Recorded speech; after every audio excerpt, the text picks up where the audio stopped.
Hey guys, it's Beela. I am back once again for another video. Welcome to the channel, or welcome back to the channel if you've been here already. Hi, how you doing? I hope you're doing good. Today we have another episode of Let's Talk, but it is Let's Talk at night because your girl forgot to film during the day. I'm gonna be so honest with you. I spent a lot of today sleeping because just tired. Guys, do you not ever just feel like drained, like so tired? But I digress. We are here, we are ready to film. So like I said in my first video, Let's Talk is basically just gonna be me and you having a little chat, be talking about some things that have been on my mind or struggles of being in your 20s and stuff like that. So let's have a sit, get yourself a drink, a snack, get all comfy, cozy, and let's begin. Okay, so let us talk about cabin fever. This is something that has been very reoccurring recently, and I was speaking to a friend, and he's also feeling like this. So I was like, oh my gosh, let's make a video about it. I also have this little notebook. Look how cute it is. It has little flowers on it. So if I'm looking down, it's because I have notes and I don't want to forget anything. So, yeah, that's what we're going to do. Okay, so cabin fever, it is a real thing. For a minute there, I thought it was fully something that my mom made up to get me out of my room sometimes because as an introverted, I love staying in my room. And I was like, what are you talking about? I can be in my room for the next 70 years and thrive. I was so convinced that this is my safe haven. I don't want to leave. I'm going to have a great time. I was so wrong, guys. I was so wrong because as I've gotten older, I've realized that I'm in my room with good ass Wi Fi. I have snacks. I have my blanket. I have Netflix, and yet I am still slowly losing my mind, which is funny. You would think, like being in your own space is great, but being in your own space for too long can be very detrimental. Like, don't be me. I had very bad cabin fever for a long time. And the funny thing is that cabin fever isn't just like a physical thing, like you've been trapped in your room all the time. It's this restless, unhinged feeling that you get when you've been stuck in the same environment, doing the same things, your routine hasn't changed, and you're having the same thoughts over and over again. And this is what I like to call premium grade crazy. This is how I feel when I have been in my room for days on end and I've been doing the same thing every single day, breakfast, clean, school, breakfast, clean, school, breakfast, clean, school. It is insane. So it makes you lose your mind a little bit. So, what does cabin fever feel like? I think it feels different for everybody, but for me personally, my biggest tells that your girl needs to get out of the house is if I have been staring at the wall for the last 10 minutes, just staring, no thoughts, no nothing. No thoughts, no opinions, no nothing. Just staring at the wall for a prolonged period of time, that is always tell number one. Or even like out of the window, guys, like when you were younger, you'd stare out of the window and like pretend that you're like in a music video. That, if you have been staring out of your bedroom window for 15 minutes doing absolutely nothing, that might be your first sign of cabin fever. Okay, my tell number two is when I have reorganized my desk for the sixth time. And no, it is not because I like cleaning. I do not like cleaning. I thrive in organized chaos. So even though my space looks a little bit messy, I understand what's going on. But when the cabin fever starts kicking in, not even I know what's going on. I can't find anything. Everything just feels a little bit more chaotic than it should be. File number three is if I have walked to the kitchen for the 12th time today and I'm trying to convince myself that it's exercise. It's not, ma'am. Walking 15 steps to go grab a snack for the seventh time in the past hour it's kind of like your brain being like, ma'am, Can we maybe we'll find something exciting this time because we've done it so many times. One time has to be different, right? So yeah, doing the same walk of shame to the kitchen is another tale of mine. And another thing about cabin fever is that it doesn't happen just because you're doing nothing. Like sometimes you can be super, super busy and still your brain will feel like, nope, this is not it. This is boring. I need something new. Give me something, even if you're doing things that you're supposed to be doing or trying to keep busy, your brain is just like, this is stale. I've done this already. Give me something new. And then this is when you start kind of having these thoughts of like, why am I fighting with my toaster or my kettle or the toilet? Like everything is just kind of pissing you off a little bit. Or why am I crying over some socks? This is embarrassing to say, guys, but I cried over socks. Not recently. But I've cried over socks when you're just like a little bit frustrated. And it's because the cabin fever is messing with you mentally, emotionally, and creatively a lot of the time. So, guys, you need to get out of the house, dude. So, why does cabin fever happen? I've said cabin fever so many times, it doesn't sound like a real word anymore. Oh my god. So, why does cabin fever happen? So, it's not just like in your head. I mean, it is, but it's also science. So, our brains are wired to expect variety, like it loves new stimulation. And so we need to make sure that we're giving our brains enough new stuff to keep it excited. It's like a kid, like a little toddler. They can play with one thing for hours on end. But the second they're bored, they're going to go looking for the next thing, regardless of what it is. That's kind of like our brains. And as safe as routine is, like everybody loves a good routine, everybody likes following steps. But the second your routine becomes repetitive, your brain is like, I have already seen this episode. Give me a plot twist, otherwise, I will scream. That scream is cabin fever.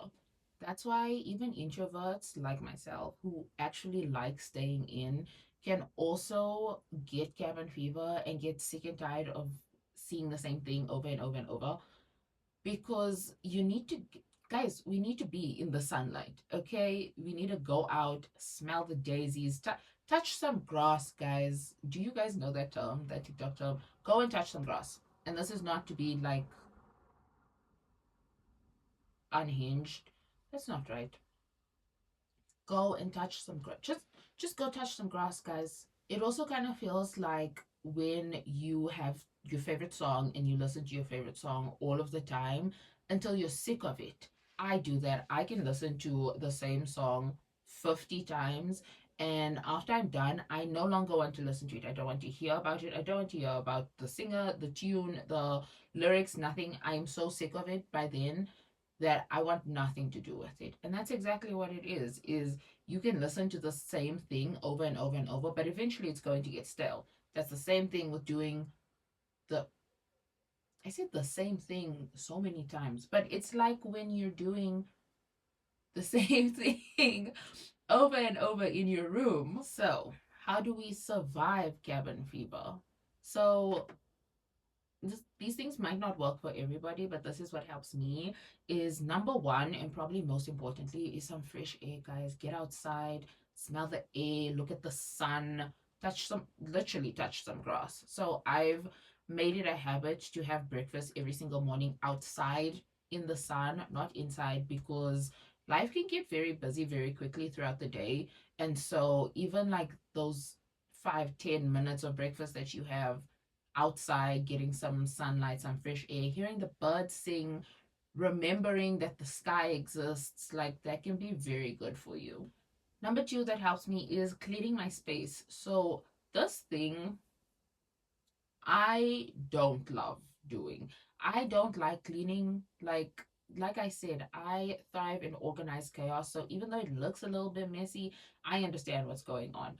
But sometimes when you feel a little bit too trapped, just giving your brain something new to look at helps a lot. So like move your desk, like switch your room around a little bit. It helps a lot. Like my bed is the side right now. It used to be against this wall. And it helped a lot because it's like it tricks your brain into thinking it's in a completely new environment, which helps with stimulus. Stimulation. I think stimulus is a word. I think. Don't correct me if I'm wrong. The third thing is actually connecting with people. Like I am not shy to send my friends a message and be like, guys, I'm actually losing my mind right now. Send help. So that can actually help quite a lot. Like friends, family, your boyfriend, your girlfriend, whoever, just like send him a quick little text. Just to feel like you're connected, because it's very easy when you have been stuck in the same four walls of your room to kind of start self-isolating a little bit, and that is not healthy. So yeah, send a text, send a TikTok, send a reel, whatever your preference is. Just like a little bit of engagement with somebody can go a long way. And then the fourth thing is changing your creative outlet. So this kind of links back into like the cleaning thing, is that you need to trick your brain into thinking it's seeing something new. And so I journal a lot, like I write a lot.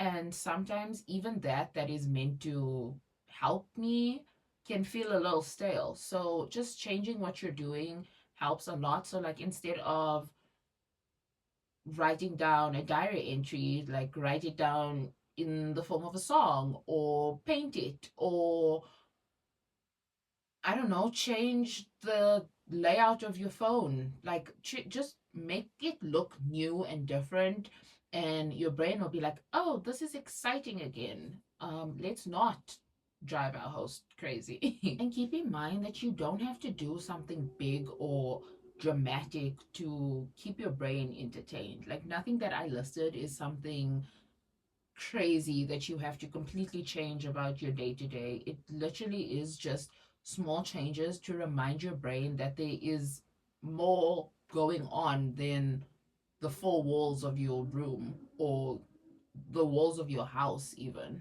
And because I know that I am not the only person that has suffered from this, I want you guys to tell me your favorite. Would it be favorite? Or just one of your cabin fever stories.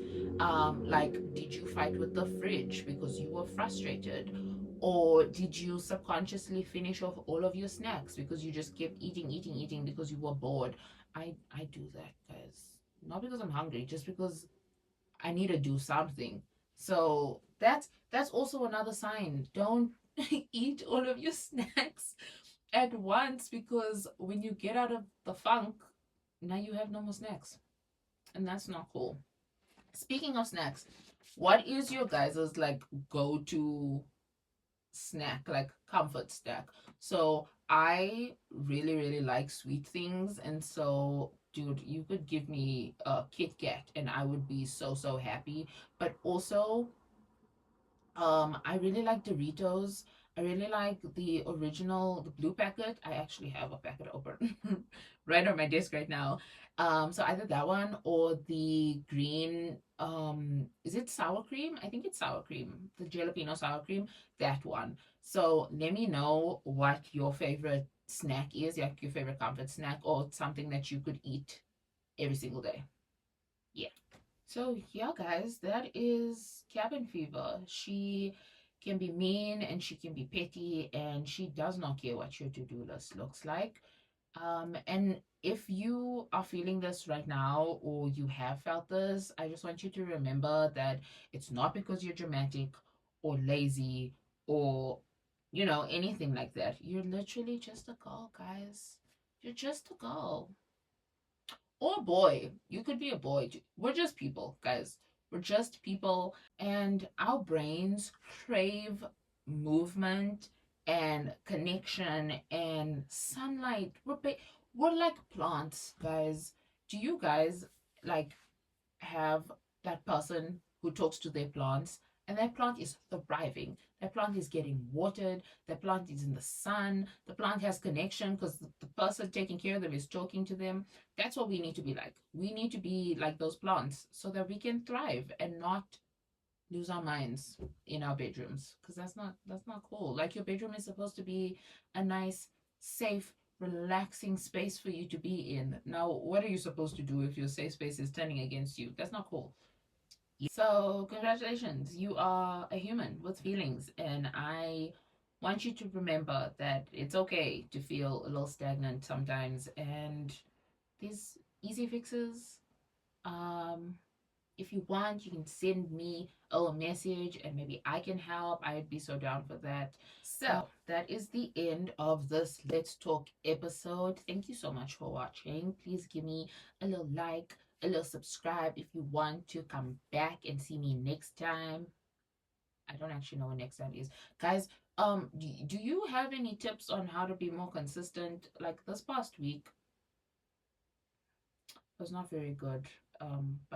But help your girl out. Like, this whole YouTube journey is new to me. If you know anybody, like, tell a friend to come tell me so that I can keep doing these little videos for you guys. But yes, thank you so much for watching, and I will see you in the next one. And go outside, guys. Get some sunlight, okay? Okay. Bye.